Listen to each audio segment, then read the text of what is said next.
my grandmother's choice. I never asked for the empire. I never asked for the skyscrapers, the shipping lanes, or the billions in the bank. All I ever wanted was my grandmother's smile. But in the world of the elite, love is often measured in percentages and stock options. My grandmother, Eleanor Vance, was a woman of steel. She built Vance Global from a single textile mill into a multinational conglomerate. While my parents were traveling the world, she was the one who raised me. She taught me that business wasn't about greed. It was about responsibility. But then there was Julian. Julian was my older cousin, the golden boy of the family. He had the MBA from Harvard, the expensive suits, and a desperate hunger for power. For years, everyone assumed Julian would inherit everything. He acted like the king before he even had the crown. The day of the reading of the will changed my life forever. Grandmother had passed away peacefully in her sleep a week prior. The mahogany conference room was cold.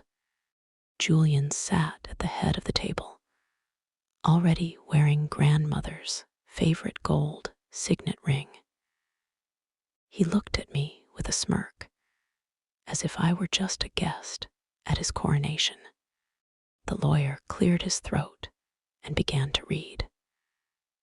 To my grandson, Julian, I leave the family estate in France and a yearly stipend of $5 million.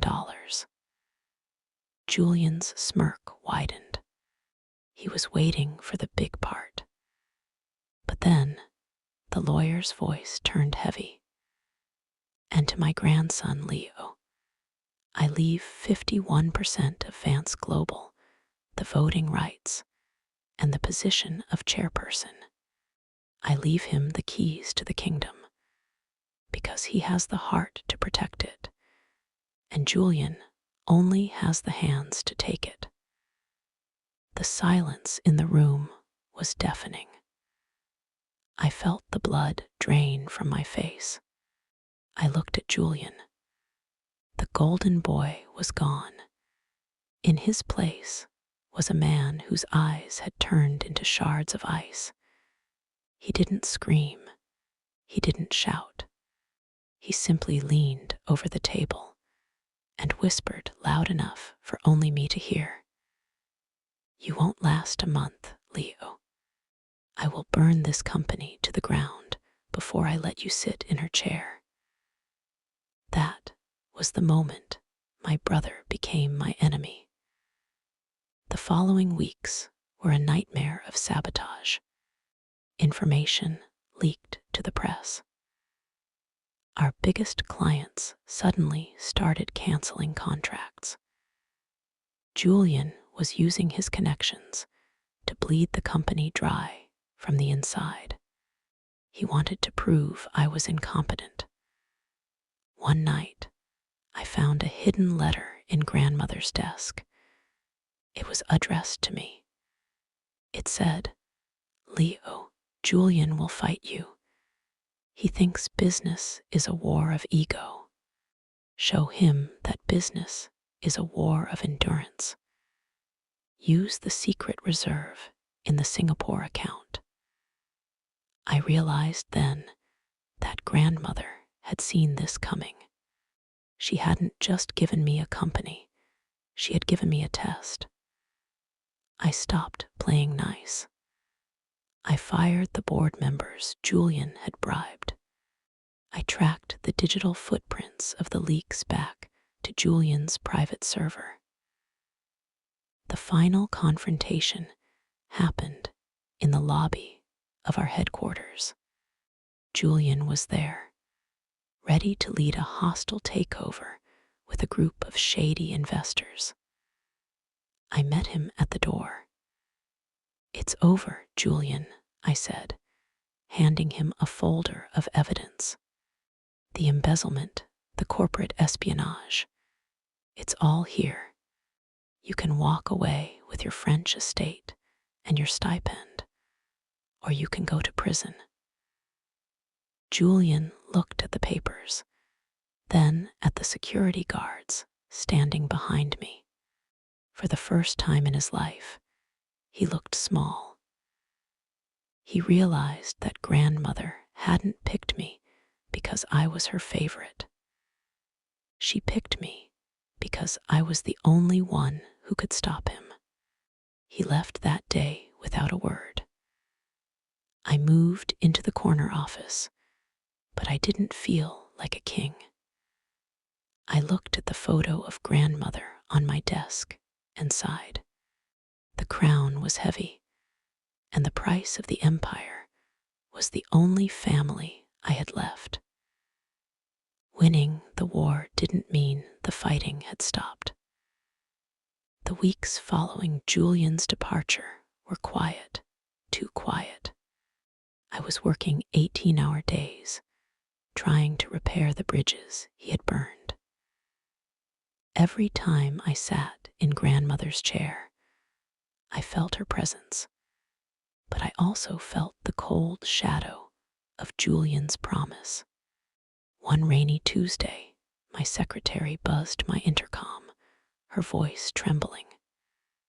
"Sir, Mr. Julian is on line 1. He says it's a matter of life and death." My heart hammered against my ribs. I picked up the phone. "Leo," Julian's voice sounded different. It wasn't cold anymore. It sounded broken. "I'm at the old textile mill, the original one. If you want to save what's left of our name, come alone." Now, the old textile mill was a crumbling brick skeleton on the edge of the city. It was where the Vance legacy began.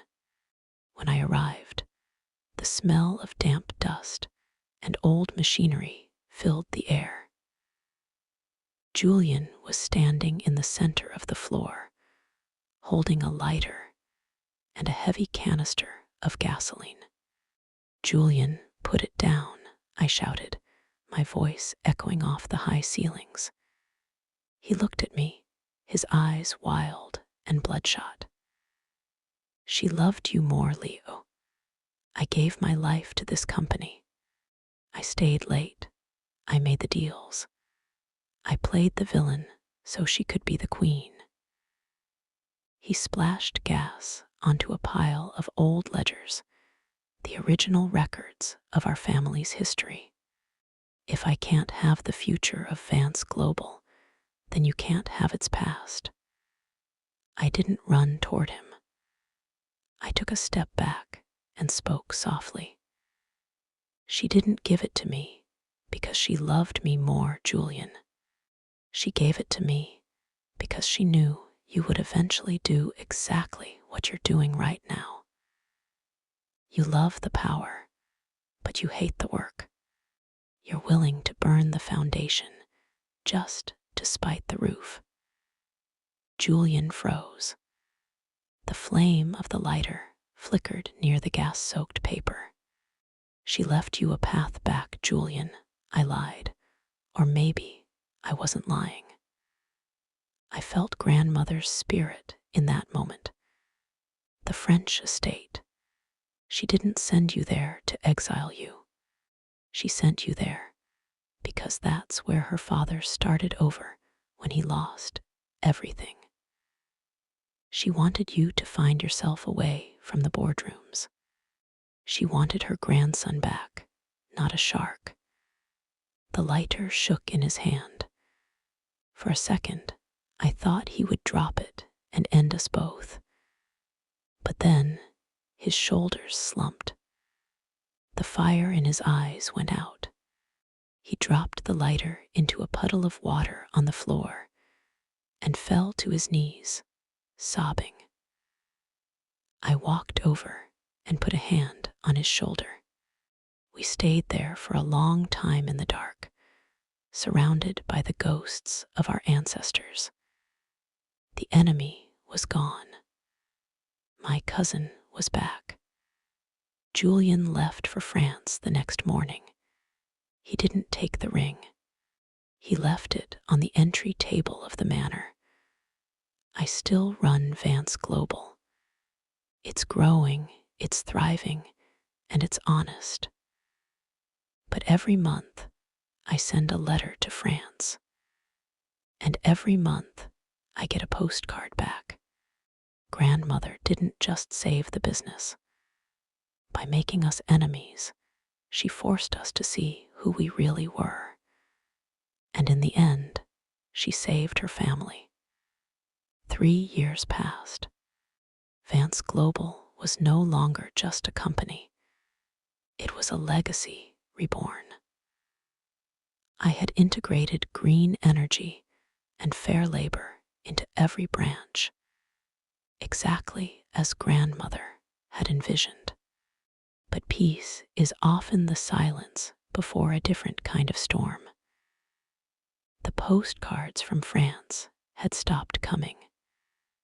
For 6 months, there was nothing but radio silence from Julian. I told myself he was finally finding his own way, perhaps living a quiet life among the vineyards. I was wrong. One evening, a man in a gray suit approached me at a charity gala. He didn't give a name. He only handed me a tablet. On the screen was a live feed of a hostile takeover bid, not of my company, but of our primary suppliers. Someone was systematically buying up every link in our chain.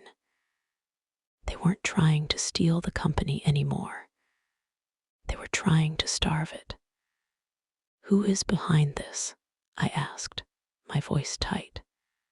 The man looked at me with pity. A firm called the Phoenix Group, based in Lyon, France. My heart turned to lead.